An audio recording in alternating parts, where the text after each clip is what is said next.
Hey, this is Nick Blackburn, Principal Double Bass of Opera and the Ozarks Orchestra. Today I'm here to help you with your scales, etudes, and excerpts for your all-state auditions. So let's get started.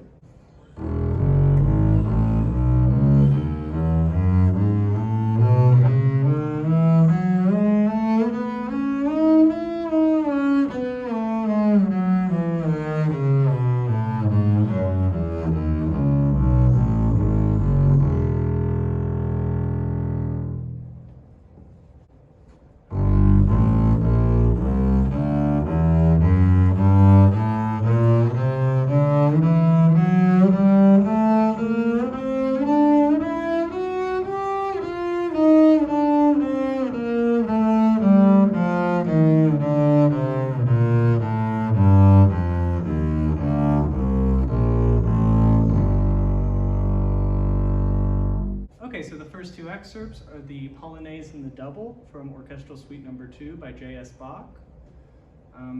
So why I'm pairing these two together to help you all is that they both actually fit into each other. So one really good way to practice it is have one player in the same tempo play the Polonaise and one play the double.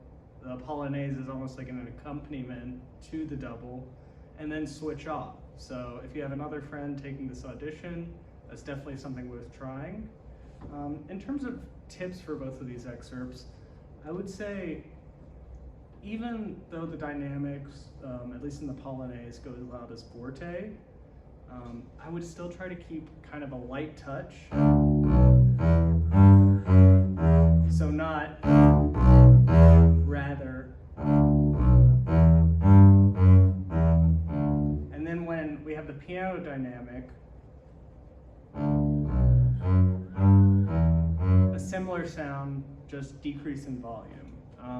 For the Polonaise, you're going to want to stay really steady because it does function as a bass line. And the double, you can play melodically, but I still would recommend keeping good rhythm, making sure that all the subdivisions of the 16th and 32nd notes are really in time. And other than that, I think I'm ready to play these for you all.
Okay, next up we have an excerpt from Brahms Symphony No. 2.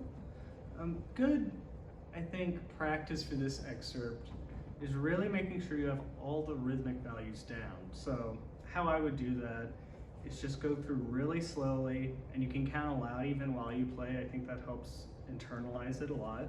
So for example, 1E and a 2E and a 3 and a 1E and a 2E and a 3 and a 1, and so on. Also, I think of note, we need to really bring out all the different articulation markings. So our staccato, like the first note, is different than our accent, the third note.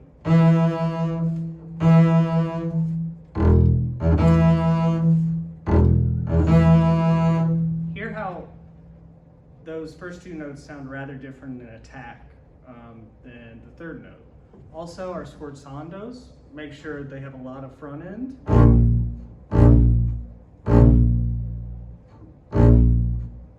But be sure not to press or crunch the sound.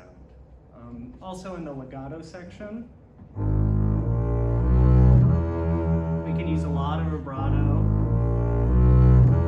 to really make it sing, to kind of contrast with that really rigid, angular first section. So here's my interpretation. Thanks.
Okay, and the last excerpt is from Symphony Number 41 by Mozart. So advice for this excerpt, so it goes pretty quick. It's half note, it at least equals 120. I would definitely err on the lower side rather than trying to make it really fast. I would say, due to the fast tempo and it's Mozart, we need to approach it kind of lightly, even though it's forte. So, first two measures. And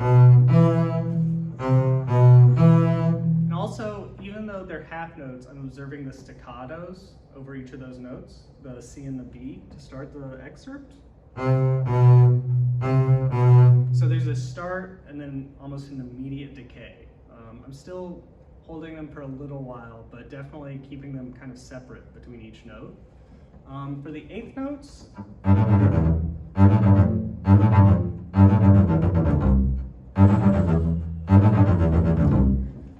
I would not try to consciously bounce the bow, rather keep it on the string, but keep your arm loose. So any bouncing that happens is totally natural. And otherwise, also the trills on the second line down. I would start from the note above. That's stylistically accurate, at least for Mozart. But also just kind of give it one or two, so you can be on time for that D, and then also in the G.